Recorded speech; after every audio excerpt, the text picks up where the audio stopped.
Well, well, well. Hello, everybody, and welcome to Behind the Voices. I'm your host, Derek Stephen Prince.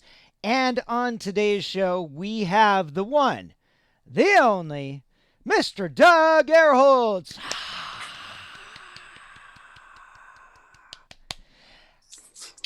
Hope you guys are all having a great Wednesday so far. Thanks for joining me at this special time.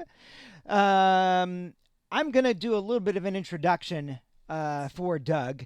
Uh, for those of you guys who are not as aware of some of the stuff that he has done in the past, I'm going to kind of do a litany of some stuff that he particularly has done as a esteemed voice actor in Esteemed. Oh, Steve. esteemed voice You're actor that is too much. in this Is it the gray hair that gives me the esteemed moniker? no, Is that it's it? just Oh, because I've been around. you've definitely been around. I mean, some stuff that not even I was aware of, that that you've done through the years, Hmm. and especially as I kind of mentioned to you in our chat, um, before we started the show, just being a chameleon, with Yeah, your voice, just like you. and Yep. yeah, and being able to do all that stuff. So, going down the list here, y'all, Yes. for those of you who are not as familiar as I am with Mr. Erholtz's list of characters. Um, no worries, L'Oreal. Thank you for joining us. Thank you, thank you, thank you. So, hang on to your questions just really quick, guys, while I go through the list, and then I want to make sure that I capture as many of your questions as possible while we have Doug here with us today, so that we can get through them.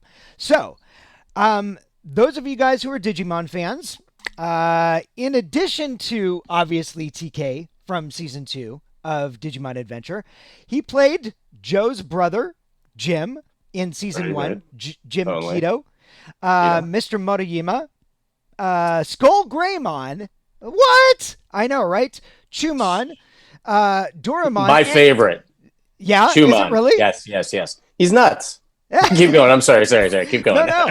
And then, for those of you guys who have followed the Try movies, Daigo Nishijima and Kurumon. So, yeah. Excellent pronunciation, Steve. Thank you. Well, I What? try. I know I'm going to get at least a couple of these wrong. So, he. Okay, here we go. In this blew me away. All right, for those of you guys who are Bleach fans, right? Gin Ichimaru. He played Gin Ichimaru in that. Also, very, very famous for his recurrence in the Final Fantasy series as Squal Leonart, who also appeared in the Kingdom Hearts as well. Um, he played Hakuo, I believe I pronounced that correctly, but I'm not sure, in Duel Masters. Um, Sure. Hakuo. Wait. Ray. Wait. Duel Masters. yeah, I've played a couple. That sounds familiar. I think his name is Ray. Is that right? I have no idea. Maybe not. Keep going. Keep going. There's a long list of stuff. in, in Twin Star Exorcists, Mm. Saigen Amakawa. Sagan. Sagan? Sagan. Sagan Yep. Amakawa? Okay. He was cool. One of my favorites, because I actually have watched this show, and I had no idea you were in this, dude. So this is like, wah! Forest of Piano. I love that show. Do you know the characters I played are like Yes. some polar opposite? Yes. Adamaski, Kimpira, and Right. Daigaku Kanahira. Yeah, so the really obnoxious kid was my take on Eric Cartman. So if you get a Ah! chance to, you'll hear a lot of Eric Cartman in my Yes. yeah. So it was very funny because they're like, the show is beautiful, Yes. and it's really classy. The animation of all the characters is really nice. And then there's that one obnoxious kid that I play, and his lips are really big, and he's like just totally not right for that series. And I'm like, I knew the voice I was going to use, and so I mined a little bit of Eric Cartman for that. Right. But as you were going, I'm sorry, as you were, and then to top that all off, no idea. In Naruto, you're Asuma Sarutobi. Yep. So, man. Yeah, and it's funny because a lot of people don't know this. When that, remember when Naruto, when they auditioned for that was way, way, way back in the day. Yeah. And I remember Sasuke, the character, it was between me and Yuri. Oh my God, really? And Yuri is like, sorry, dude, I got it. I'm like, he's like, I think I might have edged you out because I spoke to them in Japanese. I'm like, oh. See, the Japanese thing. I got to learn some Japanese. I got to learn Japanese. I'm like, that'll get him every time. Yeah. So that's what I claim. I'm, not that he's a better voice actor or that he's more suited for the part. He's studying in Japanese. Sure. Yeah. Yeah. But, I mean, still, as Asuma, that was amazing. He was a fun guy. My only regret about him is he smoked. Yeah. Well. Yeah. And I actually, during recording of that character, I started it as a smoker myself. Really? And I got to the point and I said, I can't do this anymore. And I quit smoking and my voice changed. And so it was a different read for him. And I was kind of, after that point, I was like, I regret that this character smokes because I quit. And I'm like, I don't want him to do that. So, but anyway, that's a little behind the scenes action there. So, yes. And then for those of you guys who are consummate anime fans, little fun facts for me and Doug.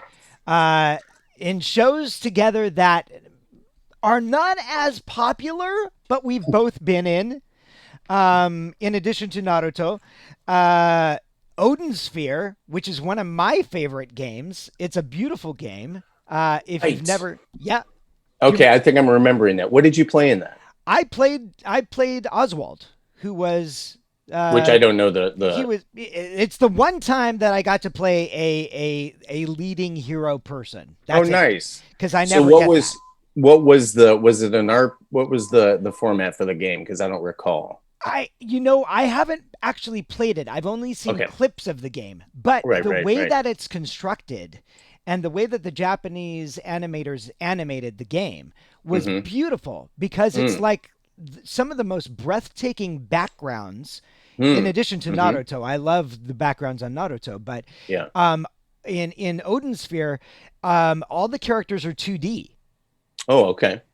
But the way that they're played is just like, beautiful. So I think the reason why I don't have any recollection of the actual visuals on that, because I did play one character and I don't think he or she, I don't know, it was an androgynous character named Udo. Is that the thing I'm thinking?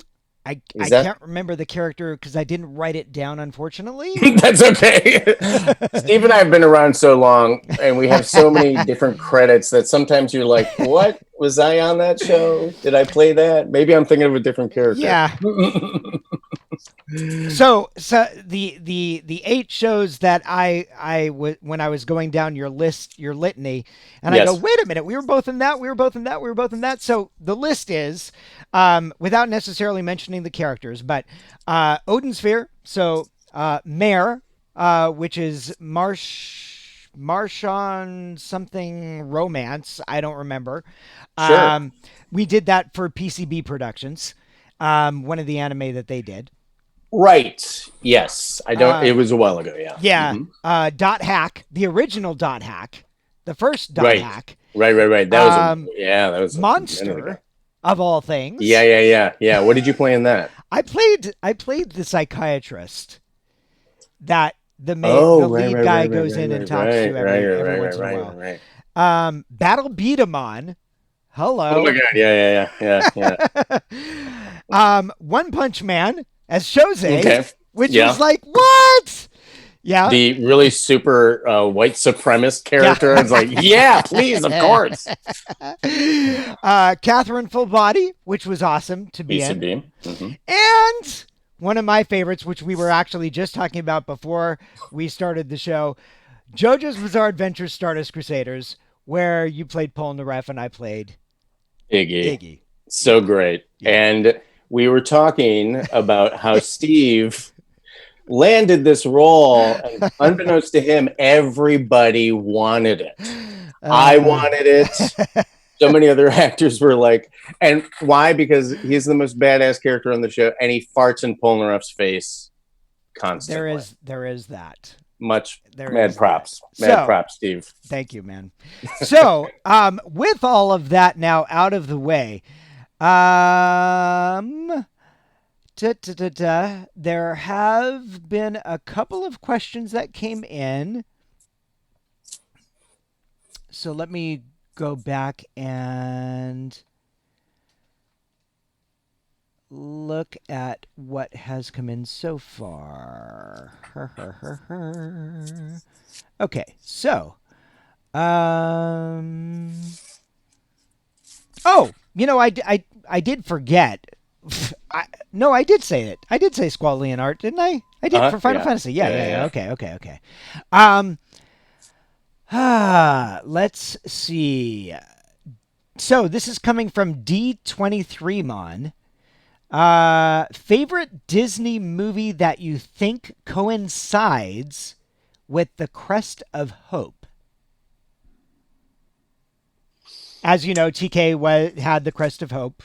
That is an amazing question that I cannot answer because I do not understand the concept you're speaking of. Okay. What do you know, Steve? Okay, would you be a better? So just kind of what I think the person is asking for it. So like if you I'm sure with your 2-year-old you've seen some Disney movies, yes? A couple. We're at the beginning of that. Yeah. Okay. And I'm assuming prior to that you maybe have watched a couple Disney movies, or were you not a Disney fan? Of course. Okay. So seen, in terms of when you think of a Disney movie, what inspires you the most in terms of the message is hope? Of hope. What would be? They're all so great. I almost said Bambi. Really? No. As his mother gets shot in the opening scene. Right? That's just not right. Yeah, so not yeah. The Toy Story. Toy Story. Nice. I don't, maybe. Well, I guess I gotta bone up on my Disney films. Yeah. I gotta bone up on my Disney films. I gotta be honest with you. That's okay. What would you say, Steve? Hope for Disney. You know what? The first movie that comes to mind, I wouldn't necessarily say that the primary message is hope, but one of my favorite Disney movies happens to be Tangled. I did not see that one. That's about the Rapunzel movie, though. Yes, it is a Rapunzel movie. Very good, well-written Rapunzel movie. Really? Yes, and the music is great in it as well. So, I hear the animation is quite hairy. It's good. You see what I did there? Hairy? Yeah. It was bad. I'm a dad. The dad jokes are just like spewing out of me. So I don't know if that. So my first response in my head was Inside Out by Pixar. That's not Disney, and it was just because that was kind of a story of hope in my idea about how this girl had to overcome her emotions and realize that even though she was lonely and feeling certain things, that there was hope, and she kind of came through it in the end. So that was maybe there you go. My thought process. I wasn't seeing a Disney movie. Yeah. Okay. Yeah. Cool. Awesome. This is not necessarily a question for you, but it is a compliment from MMPR Forever. Out of all the obnoxious kids that you have played, I don't know if I'm pronouncing this correctly. Kiko. Oh, Kiko is her favorite. Thank you. So, it's funny. So I'll give you a little background on that. So, okay. the show she's referring to is a cartoon based on a show that's a beloved show from Mexico called what's his name? I'm seeing El del Ocho, El Chavo del Ocho. Okay. So it's El Chavo is the abbreviated, and El Chavo Animado. It started out as a show. It was kind of like, I'd say, Carol Burnett, like, where they had adults playing kids, different characters, and the lead guy plays El Chavo, who's a homeless kid that lives in a barrel, and he has a bunch of different people that live in he lives in this courtyard, and a bunch of his neighbors he knows, and so they did this long-running show, live action show, and then they ended up basing a cartoon on that show, and so a couple of those characters. So this was all done in Spanish. A couple of the characters, Don Ramon, who is kind of the grumpy guy that lives in the courtyard there, in the space there. And then there's Kiko, who is kind of the spoiled kid that is really super obnoxious. And so that was a really fun one to voice because it was just, the bad guys are the funnest. They really are. And they are. Steve knows. Steve and I kind of we kind of, I think our wheelhouse is similar in that we play kind of the conniving little assholes from time. Yeah, they're pretty fun. Yeah, they are. I mean, Ken and the Emperor from Digimon. Yeah, some of the best, funnest work, I'm sure, for you. Well, I mean, would you say you've used that voice in other productions, other things? I have similar to it, very similar to it. Right. But quick story for you. And since we're talking about L'Oreal, since we're talking about hope, and I think something that's very needed right now, with everything that's going on in the quarantine, and it's like, when are things going to go back to normal? Are they going to go back to normal? So I don't know how many times you guys have heard this story, and if you're about to hear it again, I apologize if it's going to seem like redundant or repetitive, but this is the first time you're hearing the story, and probably for a couple of the new listeners, the first time they're hearing the story. So here's a little mini story of hope. When we started Digimon Adventure 2, right, we all had to go in and audition for it. Mm-hmm. The only thing that they were considering me for was Vmon. That's it. Oh, really? Really? That's it. I was not considered in the wheelhouse for the Digimon Emperor. Wow. The reason being is because most of the people who were at Saban knew me as a character voice actor. Right. I started off with the whole Power Rangers thing and, being a character actor in that, and then, doing a couple of other things for them prior to Digimon. It's like, oh, Steve would probably be perfect for Vmon, so let's have him come in and audition for that. And I knew I was probably going to get it. I was like a shoo-in. It's like I just had to, be charming. You're like, that part is mine. Right. Yeah. What I didn't realize is that when I went in, and if you can remember, gonna kind of flash back for you for a second, Saban, like, what was it? Are you talking about Westwood? Yeah, Westwood, 10-story building, black building, and we went up to the second floor, I think it was, or something like that, and we're in this big giant waiting room with this big giant rectangular table. I think it was a marble table or something like that, and then all the sides were on the table. Right. And you could go around and you could look at all the sides and you could pick whichever one you wanted to read for, in addition to what you were supposed to read for, because at that point in time it was SAG, and you had 15 minutes to be able to give it your best shot for whatever you wanted to do. So I was looking at all the stuff and I saw the Vmon side, so I picked that up, obviously, and then I saw the couple of the other characters, Davis, and I saw the Digimon Emperor.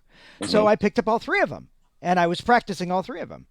So I go in, and obviously they wanted to hear Vmon, so I gave it to them first, and it's like, that was great, thank you so much, you can send in the next voice actor. Right. I'm going, you're like, and I doubted myself in the beginning. Yeah. Right. Because it's like I was about to make a scary ass jump to do something that they've never even seen before. Right. Or heard. or heard. Right. And so I don't even remember how it went. To make it more dramatic, just for the retelling, I'll say that my hand was almost on the doorknob, getting ready to go out the door. And I said, you know what? No, I've got 15 minutes. I'm going to go back and I'm going to say, I've been practicing a couple of other sides and I was wondering if I might be able to do some of that stuff for you guys. And then go, well, based on the time that we have with you, you probably can only do one of those two. So what would you like to do? I'm going, oh, well, I guess I'll try out for the Digimon Emperor. And they go, really? I'm going, yeah. Like, you sucker. That's like, you're like, yeah, really? Okay. So it's like you couldn't have been more yeah, do that, go for it. It's like, so like when you got the call, were you like going, that's right, I'm the Digimon Emperor? But it was so interesting seeing like the evolution in that the rest of that 7 minutes that I had with them. So do you feel like that changed? I mean, that was obviously at the beginning of your career. Did that change your outlook at auditions? Were you like more confident from that point on? Yeah. Yes. Yeah. Yeah, you're like, it paid off. I might as well keep pushing. Yeah, absolutely. Exactly. So there anyway. Little short story of hope. That's awesome. Oh, do you know Jeff Burns? Yeah. He's on the show. I don't know him personally, but yeah. He says hi. Hello.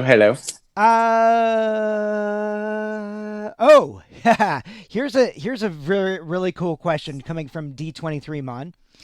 If Digimon could cross over with Marvel, do you think TK would be worthy of wielding Mjolnir? I don't even know how you pronounce Thor's hammer. Yes, Thor's hammer. Absolutely, because he is pure of heart. TK is pure of heart. I really, truly believe that. I would agree with you. I would say, I think there was a moment at the end of the Digimon season 2 that we did where all the kids, the last episode, all the kids grow up. Yeah. And TK does like a voiceover. I played him as an adult. Oh, and I guess I have kids. Yeah. So he isn't a virgin. That's my only regret. I kind of wanted TK. So now that he has kids, he can't wield the hammer. Right. But before, when he was a virgin, absolutely. I mean, that makes sense, right? Pure of heart. Oh my gosh. Somebody recognized Ashley, one of my regulars, recognized you from Children of the Whales. Yes. Yes, I was in that. The character I played, I don't recall. Wait. Children of the... What was it called again? Children of the Whales. Yes. I was in that. I don't recall the character. I think I can see him, though. He's a younger... It's funny because, so Steve, you might know this. You might be better at this than I am. Yeah. But for being in this anime industry, which is 99.9% Japanese anime. Yep. Sometimes it's Korean, sometimes it's, there's a lot of some stuff from South America now. Right.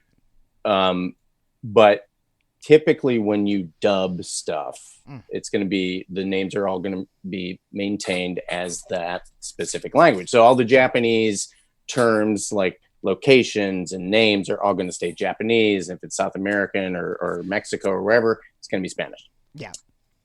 Have you gotten better at pronouncing Japanese over the years? Yes. I've gotten better. Yeah. Yeah. You do sound like you got a pretty good. When I started, what? Yeah, no idea.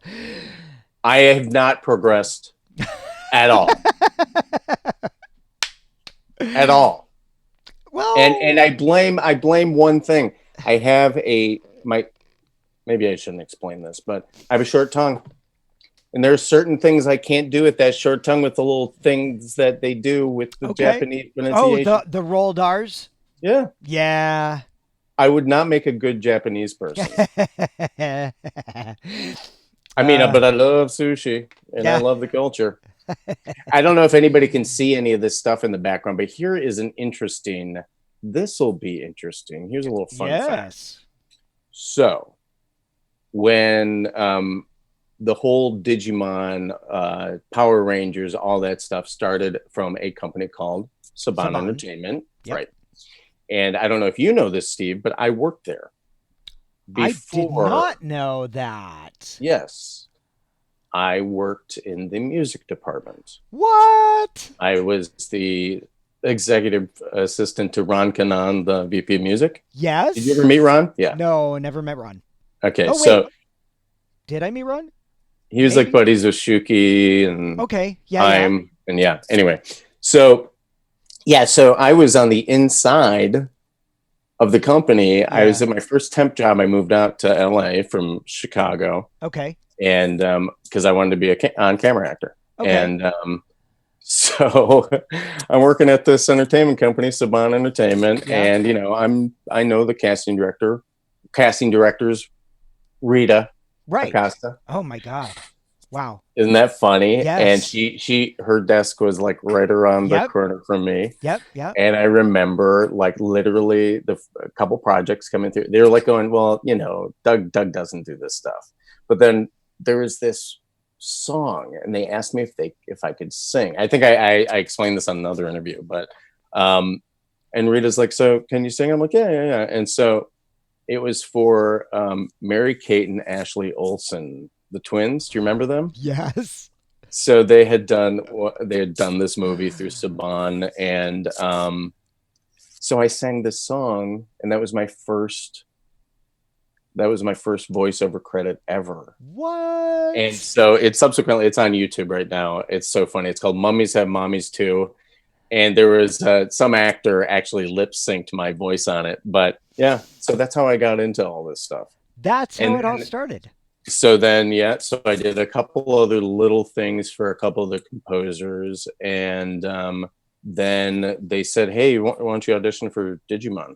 And so I'd done some Power Rangers stuff. Yeah. Some, the monster of the episode, the ones that come in, they get big and they get killed off, blah, blah, blah. So that's how driving that long ass way out to Valencia. Wow. Yeah, I remember that. So I mean, that's how I got into this. Dang. And isn't that funny? Yeah. So like I knew Jamie, I knew Tony, I knew Rita, all those guys that are still doing it now. Doing it today. And then some people who aren't still doing it. You remember Greg Ireland? Greg. Yeah. What happened to him? He left, just got out of it. Yeah.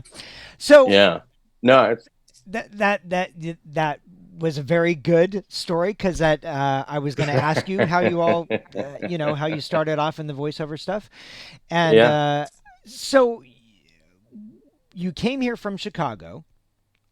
So I'm originally from Michigan. You're originally from Michigan. Okay. Yep. Moved to I went to Michigan State. Okay. Studied advertising. And moved to Chicago. I moved to Chicago and got an internship in an advertising agency, doing a couple things, and then I realized, I really wanted to act.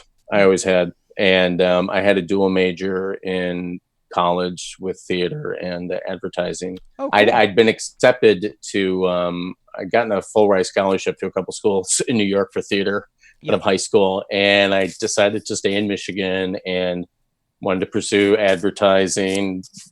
And I decided at the last moment, I really want to act. Yeah. And after school, I'd been accepted to a graduate school for advertising, but I said, nah, I'm not going to do that right now. Moved to Chicago, did an internship, grew up my hair, started going rock and roll. I'm going to move to LA and be an actor. Yeah. So that's how I ended up out here. Okay. And so, and it's been, it's been funny. The voiceover thing I haven't pursued like most people. I've been that one guy that's been like, Okay, I guess I've been pursuing the on-camera stuff, and I do a lot of writing. I'm writing a couple different animation projects too. Very So cool, dude. I'm an artist That's as well. awesome. So, So but with the story behind this, I want to go into this really quickly. yeah. The Saban connection. So these are all different pieces of foam core that have decoupage different scenes from a bunch of the manga and anime magazines that Saban had that I borrowed over the years. So this was the ceiling of my old booth Yeah. in my old apartment. And so these are all kind of different sections here, but I cut it up and everything. But these are all different. This is all stuff I took from Saban. Wow. So Saban, if you want to come after me, come and get it. Yeah, I dare you. Wow. I dare you. That's crazy. So how did the transition happen? Because if you were doing advertising in Chicago, right? And then you come out to Los Angeles and you're pursuing on camera, but you wind up in Saban doing music? So what? This was my life. This was my life. I came out to Los Angeles with some friends, my roommate from Chicago at the time, and we met a guy that ran a temp agency. Okay. And he said, I had a good friend that said, well, if you're going to go to Los Angeles, you're going to end up moving out there. So you better pack up your stuff and just sell everything and move out there now or not. And so I'm like, well, I've got a job if I want it. And so I moved out to Los Angeles. I literally slept on somebody's hardwood floor for about 2 months. Yeah. I had a temp job working at Saban Entertainment, and that was my first gig. Wow. Executive assistant to the VP of music. How long so did that it was last? weird. I mean, I was just like, oh man, I was there for a couple of years. And then I just ended up doing full-time acting, but I never actually took the job. I was there for a couple of years, and because I ended up making so much more money as a temp. And so I ended up going, that's actually scary. And it's frightening. Like, I made more temping then than temps make today. It's ridiculous. Wow. Yeah. Wow. So, but anyway, so that's how I got into it. And at one point I just said, I don't want to temp anymore. I want to pursue the acting full time. And so, tried doing the on-camera acting. Yeah. That didn't pan out the way I wanted it to, and kept on writing. I've written a couple different things. I had a show at Fox that was being looked at to be produced. Yeah. Very cool. And yeah, so now I'm really just developing. My main focus is developing a couple of my own animated shows, and working on a feature length, and working on a cartoon, and a bunch of awesome, different dude. stuff. That is so awesome. So right. What about you? What's on your horizon? Obviously, with the where the world is right now. This is not about me, sir. I want to know. we can talk another time about that. I know, but they want to hear about you too, Steve. No.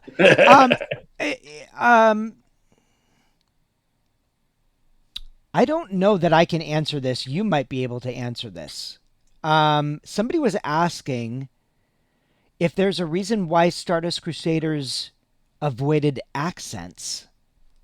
Okay. For the last time.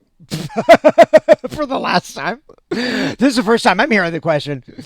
So, apparently, I'm not really well versed in the Jojo universe. Yeah. But, so these different shows have been produced, I think from the beginning, they were all produced by Bang Zoom, the production company. Yes. And the original, I think, season, they had tried using accents. Okay. And I think the overall consensus was it didn't work the way they wanted it to. Okay. They weren't as happy with the results as they had assumed they would be. And so they made the decision for Stardust Crusaders to not use accents at all. Okay. And go ahead. Which is contrary to my character. Wait, did you use an accent as a dog? Well, yeah. I was from New Oh, York. right. Yeah. Yeah, but maybe maybe is it different? Would you consider that?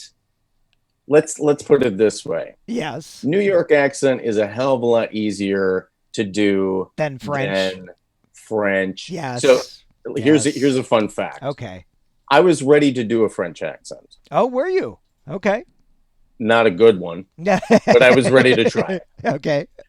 And here's a fun fact, and this is not my most shining moment, but there's only one job I've ever been let go of, and it was I was doing narration for a documentary, French documentary, that was about kind of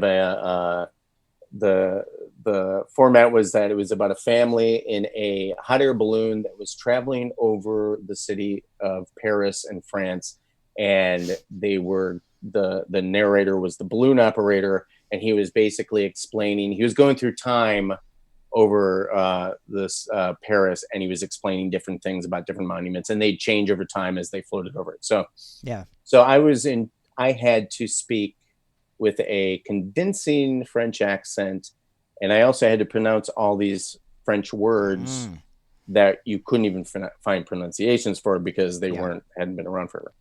So I auditioned for it, and I told the director, I said, I don't speak French. I'm just going off the French pronunciations that I've found online.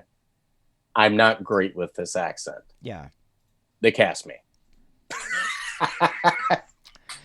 So I worked 3 days on it, and they're like, oh my God, this isn't working. And they're like, because they didn't even know where to find some of the pronunciations for some of these words. And so they brought in one of the French producers, and he literally berated me the entire time I was trying to do these words. So it ended up going, the end of the third session, I went to the director, Ezra.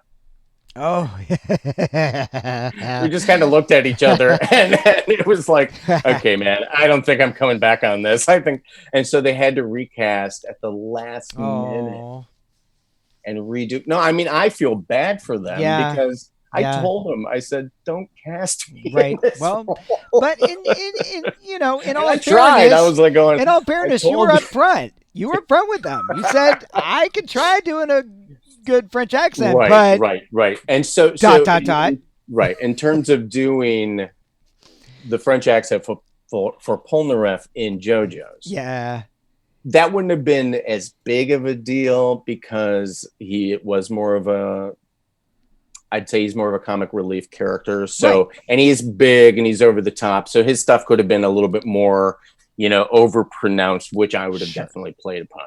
Right. But I would rather do a New York accent any day over a French accent. Right.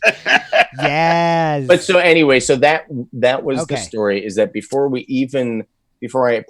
laid down any lines of dialogue with a French accent, they said they didn't want anything like that. So that was it. And it was I think it came from the Japanese producers. Okay. To be honest with you. Yeah. Wow. So yeah. Okay. So that is that. If you can remember the show, while you were on Bleach, favorite Gin moment? Well, I mean, one of the best moments was when Ichigo tried to get into the gate. First time he tried to get into the Soul Society, and Gin meets him at the gate and basically hands him his ass. Yes. Whips out his Zanpakuto and shows him what it's all about. Right. Knocks his ass out. Drops him at the gate. Saunters away. I will agree with you on that. I don't watch a lot of the anime that I've been in, but I have been watching Bleach. And more, it was actually just a couple weeks ago when we saw that episode. So it's such a it's that is one of the things that I think is a misconception with when voice actors go in and we see we get only a small part of the story. Yep. So we go in, we do the best thing we can do is we listen to the Japanese, we try to understand that intention. The director gives us their opinion of what the line means, and we go from there. And you and I have been doing it for so long. A lot of directors are pretty much do your thing. Right. I'll adjust you if we need it. Do you know what I'm saying? Yep. But it's one of those things where it's like once you get a chance to see a show from top to bottom, you're like, oh, now it makes sense. You don't even realize all the different worlds and the nuances of the show because you really only get to see your little brief part. That's why I like a lot of the stuff that pops up on Netflix. Yeah. Because then I can like watch it and be like, oh, well, I had no idea that that's what the show was about. Yeah. And Bleach is really cool because, I mean, I had never really fully explored watching the series from beginning to end, but where I was helped with the show was Geen would do the Arankar Encyclopedia wrap-ups at the end of the show. And so that was where I never really was in a lot of those shows, but I would do that wrap-up. So at least I was kind of kept abreast of what was going on a little bit. Yeah. So, exactly. Yeah. I'm sure with your history, just like mine with Saban, and then when Studiopolis took over, right, with some of the productions. Were there ever any shows that you were in that you didn't have to audition for? You were just say, "Hey, Doug, we've got this part. We're thinking about you for it. You want to come in and do it?" Well, back to talking about Studiopolis specifically. I do want to touch upon one thing that is sad, but it worked out, I think. Interestingly, when Michael Lindsay had left town, there was a couple parts that he left, and they literally just asked me. They thought I could sound like him, so they asked me to take over those roles for him. Oh, okay. So that was an interesting transition because I received a lot of backlash. Because people didn't know the situation, right? And they were like going, "How dare!" Like literally, I found a video on YouTube that was like, "F you, Doug Erholtz," and this person was so upset at me for taking this role from Michael Lindsay, who did it superbly. Which one was it? Oh, Kisuke. Okay. Oh, yeah, on Bleach. Okay. Yeah, and I love the way he did Kisuke too. Yeah. And there's only so much I can do with my voice to replicate another person's voice. Sometimes you're like spot on with a character if you do a voice match. Right. I don't like doing voice matches very often. Do you? I don't. Yeah. Yeah. And it's because there's another actor out there that originated that. Right. And I mean, for all intensive purposes, really when you do anime, there is an original Japanese actor that is that's why I feel like for me as a voice actor in the dubbing field, I feel like we are aftermarket customization. Mm-hmm. Yeah. There is, like when you hear the Japanese, when we record stuff, like I really try to keep that intention with what I'm doing. Sometimes I can't sound like the Japanese actor. So the director will say, okay, do your own thing. Because they like and there's stuff where I'm sure that you've recorded characters where maybe your voice wasn't exactly like the voice of the Japanese actor, but if you give it that, if you believe enough in that character, and if people believe that you believe that, then sometimes that's really all you need. Mm-hmm. I know a lot of people that are into the subs and are very much into the original OG. Mm-hmm. That's super cool because I get it too. I just watched Ghost in the Shell came out on Netflix. What's that? The new one? Yeah. And is it out already? It's out on Netflix it's subbed. Oh, okay. Yep. Got it. But I watched that whole thing. I'd done some stuff on it in the past. Back when I forget, it was Standalone Complex, I think. Yeah. And I'd never really gotten into watching the whole thing, but I watched from beginning to end the series on Netflix just recently. And subbing, doing the subs and reading and everything, it's like, it's fun to hear the Japanese. So I don't ever like bemoan people that are into subs because it's cool. It's kind of a cool part of that culture. Mm-hmm. But I also know that, when there's a really well dubbed show, it's awesome because you don't, because you just get, for us, it's more immersive, I feel, for an American audience. Yeah. Sure. But, I support both sides. I think that it's important for both. So when Try came out, right, did you audition for that or?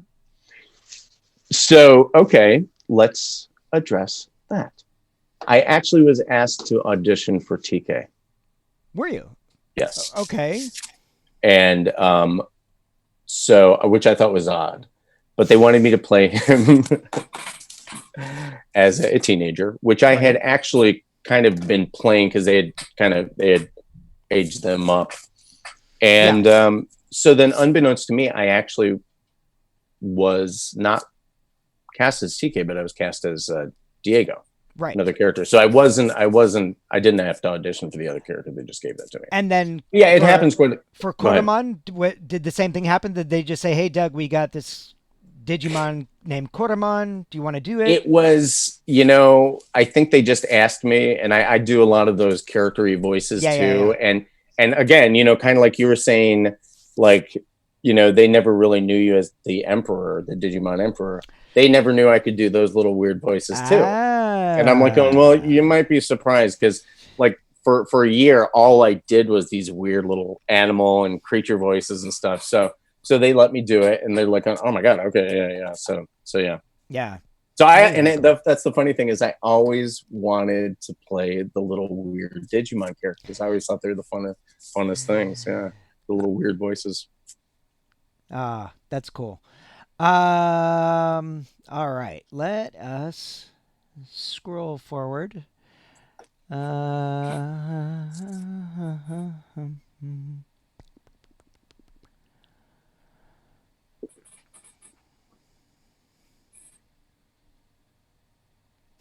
Well, kind of tagging on to that question, also coming from D23Mon. How were you? Let me I'm gonna basically ask your question, D23Mon, but I'm gonna kind of put a little bit of a twist to it just so that it's a little more interesting for Doug. Did you ever have challenges in the Try movies transitioning from Metal Seedramon to Diego to Koromon? Was there ever a time when you were like, oh God, like, wait, what was that? No. I mean, and Steve, this too. Yeah. It's when we record that stuff, we obviously record it separately and usually separate tracks. And it's, what'll happen is we'll go in and our character they'll have so many episodes that they've had adapted that are ready to go and they're ready to dub. So we'll go in and they'll usually say, okay, you're going to play Diego. We're going to do X, Y, and Z episodes. Then we're going to come back and we're going to do a different episode, or we're going to do a different character, and then we'll do blah, blah, blah, blah. So it's usually not an issue. I mean, do you ever find it an issue, Steve? There was probably... I can think of a couple of instances where I was going, wait a minute, what is that? It's like, yeah. Well, yeah. Go ahead. They usually will give you a voice reference. Yeah, they will. They'll say, okay, this is what you're supposed to sound. And sometimes, it's like you'll start recording a character and you start dipping. I will sometimes dip into other characters. I mean, I see what you're saying. The question being basically is it confusing?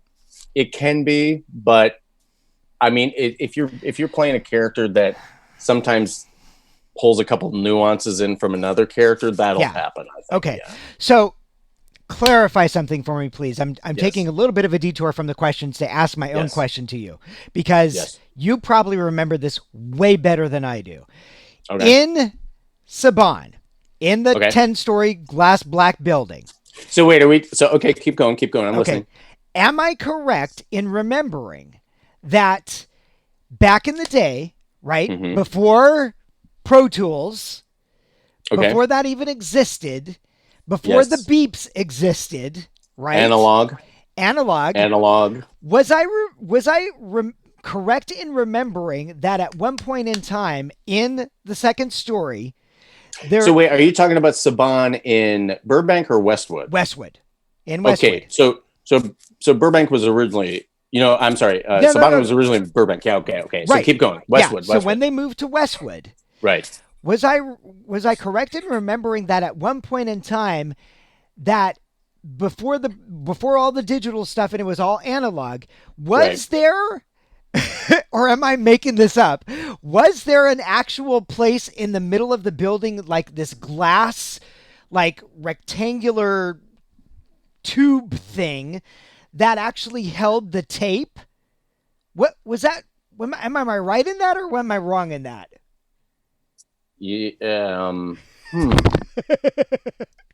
Because I seem to remember what I do know is so once they moved to from Burbank to Westwood, they were pretty much they were really going all Pro Tools at that point. They weren't the analog. There were only a few. They had started out doing analog in the Saban building in Burbank, but I think by the time they moved to Westwood, it was all pretty much Pro Tools. Really? Because they had upgraded every. I mean, that was part of the reason why they moved to Westwood is they had all this more room for their actual studio stuff. I don't actually believe that there was analog. I mean, they may have had some analog, machines, but I don't think they were still recording on analog tape, though. So in the beginning of Digimon Adventure 2, you don't remember that being analog? I don't remember. It could have been. Okay. I really don't remember, though. Okay. I do remember, but I do remember the Pro Tool boards. I mean, I don't remember the reel-to-reel boards at all. So I don't know. Maybe, yeah. Okay. Maybe it was. It very well could have been. That was 20 freaking years ago. I know. It was. Yeah. Let's see. Come to think of it, now I'm like going, maybe maybe it was like that. I don't know.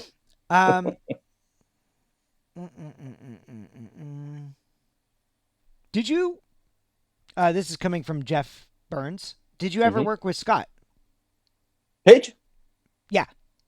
Oh yeah. In that was the long ass trucks out to Valencia. Yeah. To work at the stage, right? And those badass one-off monsters.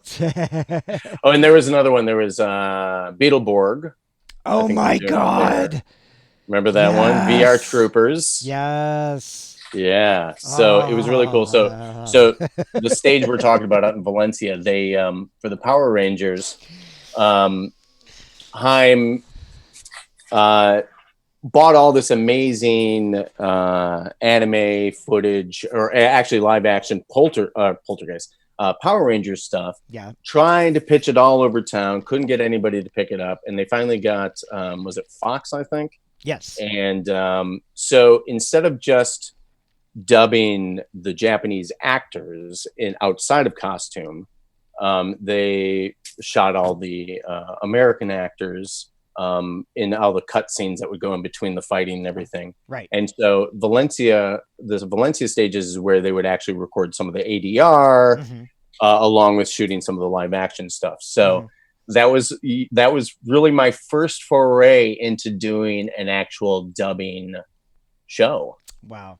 Yeah. That's so crazy. Scott, I remember Scott was one of my first like dubbing directors. So, Scott was my first dubbing director. Was he? Yeah. Yes. Yep. That's how I got into that whole thing. And man, where did I just see him? Did you? Yeah. Maybe it wasn't just, but I do remember like, hey, Scott Page, what's going on? Oh wow. That kind of moment where I was just like, oh hey, saw him in passing. It'll come to me. That's cool. Yeah.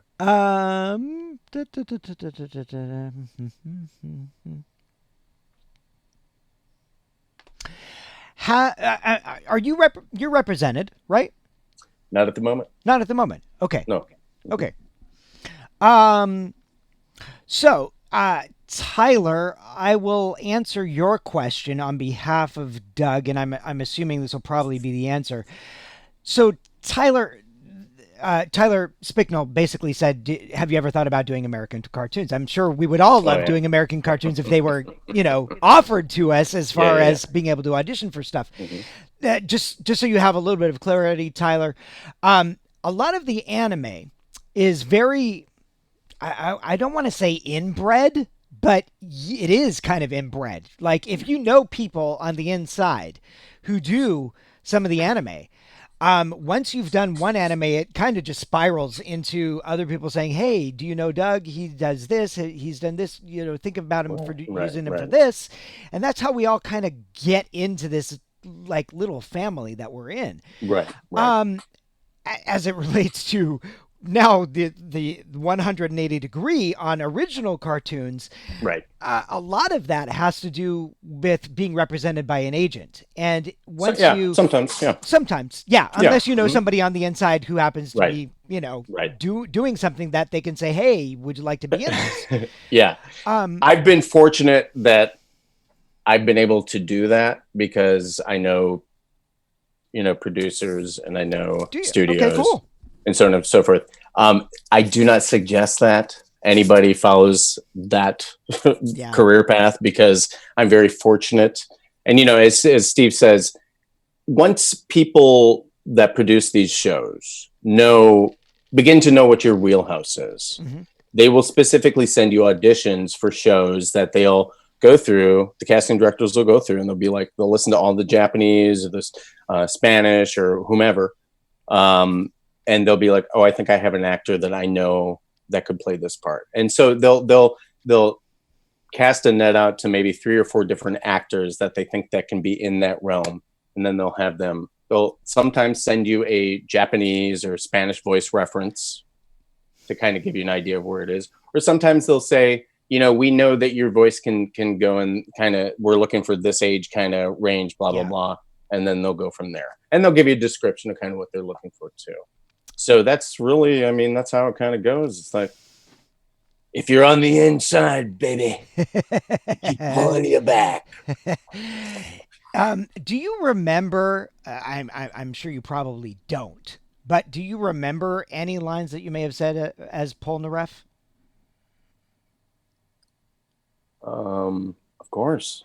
Do you really? Yeah, I don't know if it might be a little bit loud because But my here, son is okay. sleeping. So here's the question. Mon Dieu. I just said mon Dieu. Yeah, Somebody see? wanted to know what Polnareff would sound like if he was French. Oh, if he was French. Well, Polnareff is this in here. Well, if he was French, he would, oh, mon Dieu, mon Dieu, mon Dieu, mon Dieu. If he was French, if Polnareff, if he was to speak French, he would probably be more in here like this. And that's my shitty French accent. And so if somebody out there recorded that, that's the first and last time you're going to hear it. Yes. Of course, everybody remembers you as all these characters from Digimon, but Yeah. there was that one point in time a couple of years ago Oh, when no. Ellen. Oh, don't tell him. Ellen DeGeneres? No, Ellen Stern Epcar. Yes. Oh, no. Was doing the Yes. Pokemon Generations. Yes. And you were in, I think, a couple of episodes of that. Yeah, if I'm not mistaken. I played a boy named Tabitha. Tabitha was a boy. Yes, and he was obnoxious. Okay. I have my wheelhouse. I play the brooding, deep, dark jerk, the pompous, over the top douche. I play the gregarious, hey, bad guy. Right. I play a lot of what's the best way to describe them? Gay or effeminate characters. Okay. No, that's like one of my wheelhouses now. I didn't realize it until I started looking at my resume, and it's like I have a lot of those characters. I play a lot of like little characters, like kind of screechy little jerks. Again, I play a lot of jerks. Yeah. Which is fun. I don't often play the cheery, good, upbeat, young lead character voice. Right. I did maybe back in the day, but not so much anymore. I'm more in the character realm now, I think. Out of all the characters that you've done, Yes. just focusing specifically on bad guys, Okay. best bad guy that you can remember. Hazuma. Hazama. Terumi Hazuma. Hazuma Terumi from Blaze Blue. Okay. Yeah. So this was a God, I don't know the terminology, the kind of video game that it was, but anime video game that spawned its own anime show based on some of the. Were you on that at all? No. That was over at Cup of Tea. Yeah. But yeah, so Hazuma is this character that's kind of, he actually looks like Gin Ichimaru from Bleach. Yep. But he was a really super fun character to play because he's kind of a dual character. He's kind of like the Emperor. Right. He was playing the good guy and then also the bad guy at the same time. And the crazed version, Terumi, is very much I'd say it's along the lines the Joker. Kind of that's kind of the direction I took with him there, and that's the animation kind of tips its hat toward the Joker too. So right. Yeah, that was probably one of my most fun. Like, I will take delight in listening to that's one of the characters that I will like play back to, and I'll be like, oh, I really like what I did there. I was having a lot of fun. Yeah. And it's like, that's what's the best part about our job, is that once you go into the booth and you really gotta kind of dig in deep to a character, it's like, you don't want it to end. You're like, 2 hours is over with that. Come on, let's keep going, Yes. Have you ever played any of the games that you were in, or watched any of the dubs that you did? I don't have any platforms at all. There was back in the day, probably in the early 2000s, when my nephews were really super young. Well, they weren't super young, but I would give them all the video games that I did. So I'd see some of them, they'd play some of them, and it was amazing because so my sister and her family live in Dallas, and she builds these massive luxury homes. She's a builder. And so she would always build the family a parade home, which had all the amenities. Everything was really all kitted out. Everything was super cool. And they had an amazing entertainment system that was essentially an enormous wall screen, and it had theater seating, and the kids would play their video games on this stuff. Okay. It was amazing. Yeah. So I'd like sit in the back and I'd watch them play, and I'd be like, oh, that's cool. Okay. I never knew that. So, and they'd get bored of it, and that was it. So the anime stuff, I probably watched more of that. And, I don't think I belong. I don't have a membership on Crunchyroll, but I'll probably watch some stuff on maybe YouTube, maybe Netflix, Toonami. We don't have Cartoon Network, but Toonami is always awesome when you see your stuff on there. So, what about you?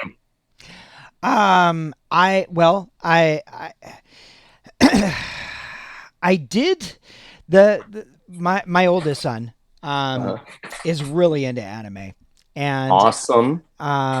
He would ask me, so Dad, have you ever seen any of the stuff that you've done? I'm going, no, I don't ever have time for that, Jake. And he goes, no, but you should really watch some of the stuff so like when fans ask you questions, like, what they're talking about. Right. I'm going, all right, fine. And and if you're not going to watch stuff that you've done, at least watch some anime. So at least you have an idea of the concept. And it was like, all right, we are past our time, my friend.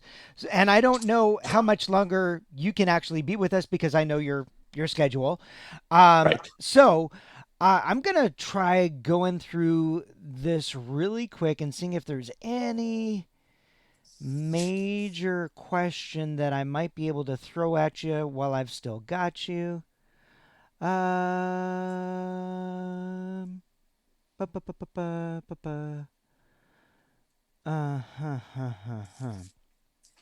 episode 2. Oh, thank you, Jeff. I appreciate that. You remember way better than I do, my friend. What was the Oh, thing? somebody was saying that I was in episode 2 of Sword Art Oh, Online. okay, cool, Yeah. cool.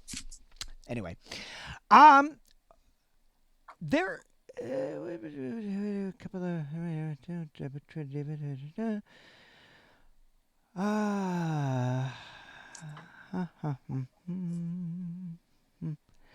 that that's there were hmm. Um, It's funny just seeing you read and react to these things. well, okay. So Brad, the anime panda man, Catherine full body, Oh yeah. experience going in for the first time and re-recording for the full body version. Well, I don't know about you. I wasn't in the original Catherine, so I have nothing really to compare that to. Were you in the original Catherine? I think I was. I I played a Again, completely different character for that game, so I don't even remember it. But I think I did too. I think that I might have been in the first one. yeah, And then I don't know if I'm playing the same. I don't recall. I think I played more characters in the second one than I did the first one. So I was blown away by the simple fact that they actually let me get away with doing a Middle Eastern accent. oh, And it was the first time I ever did a Middle Eastern accent ever. had you Like, prepared? I had Had you not. thought about? I had No. not, Yeah. but kind of. Do you know Paul St. Peter? Yeah. Yeah. Okay, Of course. so Paul and I are very similar in terms of background as far as voice acting Mm-hmm. goes, because we both studied dialects. Mm-hmm. Before we actually got into doing voice acting. That's So I awesome. was already prepared to do. I think I actually threw that at them. I said, "Hey, because of this guy, Right. and his name is Abdul, it's like, would you be okay if I tried doing a Middle Eastern accent?" They go, Right. "Okay, fine." Yeah. Sure. Why not? It's like, so anyway, off on a tangent. So let me ask you: have you ever, for any of the performances you've done, have you ever received any, I guess, backlash from people that felt that you're no? No, Yeah. here's the thing, and I don't know if you're the same way, but for me, because of where I come from in my background doing voice work Mm-hmm. and doing dialects, even before I knew what that it was actually called a dialect. Um, I wouldn't offer that to somebody if it's like, if somebody's gonna actually point at me and say, "Oh my gosh, that is sucks," it's like I would never offer that to begin with, because I don't Right. want to put myself in that position as an actor where it's like I'm gonna get that kind of backlash. You know what I'm saying? Right. So if you know you don't have if you don't have an accent perfected, you don't Yes. offer it as something, and and if you do, you give it a little caveat like, you know what? I don't speak French and I But don't do yeah, accents very well. right. But if you want me to give it a shot, I'm happy to do so, just like Right, you did. exactly. Yeah, Yeah, yeah, yeah. exactly. Yeah. They can't fault you for that at that Right, point. right. So, my only critical things I think I've heard have been, if it was if there's been a character that I would take over for, if some actor wasn't involved with a project anymore, Yeah. I would get grief about, well, he's not this guy, Right. obviously. Yeah. But I can tell you the funniest, well, not funniest, but some of the critical stuff I get is for some of my characters that are, I guess, would identify as gay. Yeah. I get there that I don't play them gay enough. Oh God. So there's a really, I mean, and that's a topic that like I've been trying to discuss with some of the casting directors, is that, it's an interesting, anime is much more, I think, progressive as far as the way they, I would say more specifically anime, Yeah. Japanese anime, how they deal with LBGQ characters, is that they are very integrated into stories. Yeah. Is they're not sometimes they're played for comedy.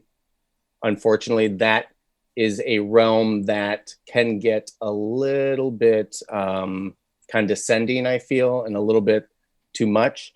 And so I think that that's where as a straight actor, I get an opportunity to play different characters. Yeah. I have to also be aware that I have to do that. I'm taking on a role that I'm representing a community. Right. So that's a lot of Yes. I have to consider that, this isn't just me playing a role. This is me representing a community. And I hope I do it fairness because, when it comes down to it, we have so many friends that are in the community. We are part of that community. We are immersed. My best man, everybody in and around us are in that community. So my friends are very supportive of me. Yeah. The fans, I want them to know that I'm there. If you feel like I'm doing you wrong, let me know. Yeah. Let me know. Right. Because that's really what it boils down to. It's like, if you're not happy with something, we can have a very civil discourse about it. Right. Yes. Yeah. As long as it's civil. Yes. That's all we ask, right? So, I've got 3 more questions for you, sir. And then cool. I think it'll be a good way to wrap things up. Excellent. I didn't mean to ignore you, Akbar Fan 5556. I was just waiting for the right opportunity to be able to ask it. So I apologize if I didn't ask it when you initially asked it and then subsequently asked it again. I don't know if you're even going to remember this, Doug, but this fan really wants to know if you remember a particular line from, I don't even know what this is from, but it's, let me see, Rot 1 to Allcraft. Time to hunt some wild dogs, down them all. I don't even know what that's from. Am I supposed to know what that's from? Yeah, do you Is he giving me a quote? Yeah. Let me read the line to me again. Rot 1 to Allcraft. Time to hunt some wild dogs, down them all. Is it from is it from that flight game? What the hell is it? I don't know. Wait. Let's see if I can go back and. Is it a pilot? Was he playing a pilot? I have no idea. Help us out, buddy. Yeah, I'm actually. Is he still there? Yeah, I believe so. Oh. Reposting question. Hang on. Let me see if I can find out where he first asked, or the person first asked. It's brand new. I don't know. Well, so that's going to be my guess. Yeah. That I think it's like a that sounds like it's a shoot 'em down flight game or something like that. Right. Was it oh, what the heck is the name of that one? I know the character I played was called Knocker. It'll come to me, I'm sure, after we're done. Yeah, I don't know. Anyway, all right. Well, as is the case for a lot of the stuff that we're in, guys, we do so many different things, and when we go in and we're sometimes just asked to come in and do a couple of hours for some game or some anime, and we have no idea what the name of the anime is. We don't get the lines beforehand. We just go in, and when we're in there for that 2-hour period, the director says, okay, this is your character, this is the Japanese, you're gonna get to see it once, and now go ahead and give us a voice. Boom. And it's like the short-term memory that we have to have for remembering the line while we're looking at it, and then looking at the Japanese, and then remembering the line, and then not looking at the script, and then doing the screen, syncing it, and then syncing it, dubbing it. It's like, sometimes I'm lucky if I remember what I ate for breakfast yesterday. So truly. Anyway. However, it doesn't mean that we're not, we don't appreciate people that are really into this stuff. Absolutely. Because that's why we do it. Yes. I am a voice actor because I have a blast doing it. Yes. sometimes I don't get into the shows as much as I probably should, Mm-hmm. but I have a blast doing the work that I do, and I hope that shows when you watch it. Oh, Ace Combat Zero, I guess is what it's from. There That's you it. go. Okay, yes, Ace Combat. There Cool, you cool, go. cool. Okay. Cool. All right. Ba-ba-ba-bum-bum. Okay, here is a great, great question. From Brad, the anime Panda Man. Oh, Brad. Is there any role that you have done that has impacted your life or acting career, including improving your abilities in a significant way? Excellent question, Brad. I would probably say playing Grumpy Bear on the Care Bears. Really? I would say a lot of the I do actually do quite a bit of original animation too, where it's more cartoons for kids. Yeah. And so we did that. We started recording Care Bears in 2012. Who is that with?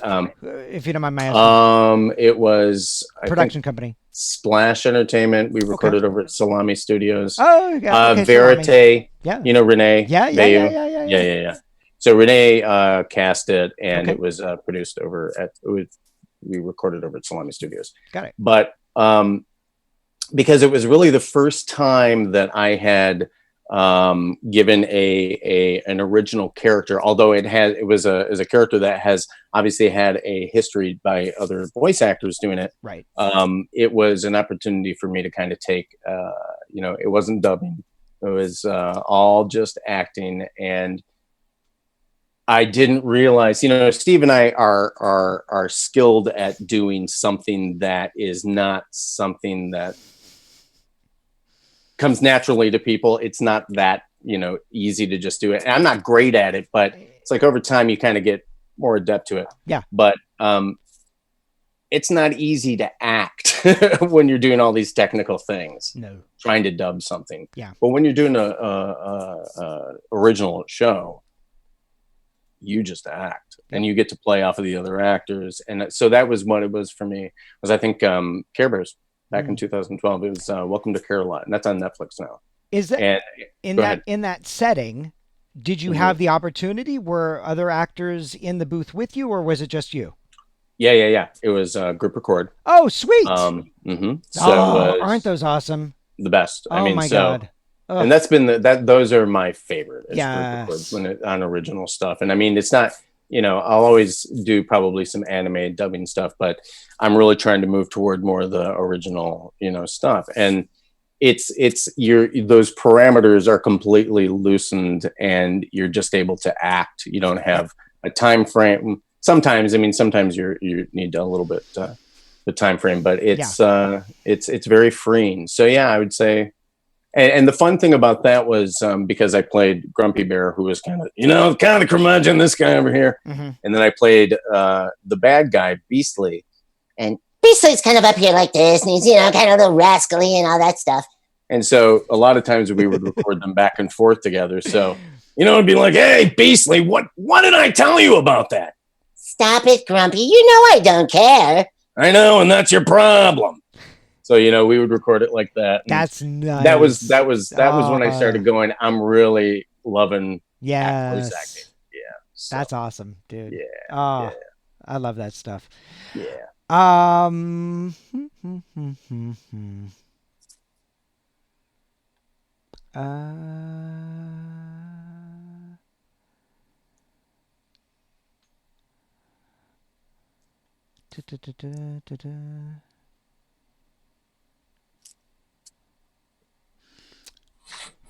Okay, this is an unusual one. Lay it on me. But I will ask you anyway.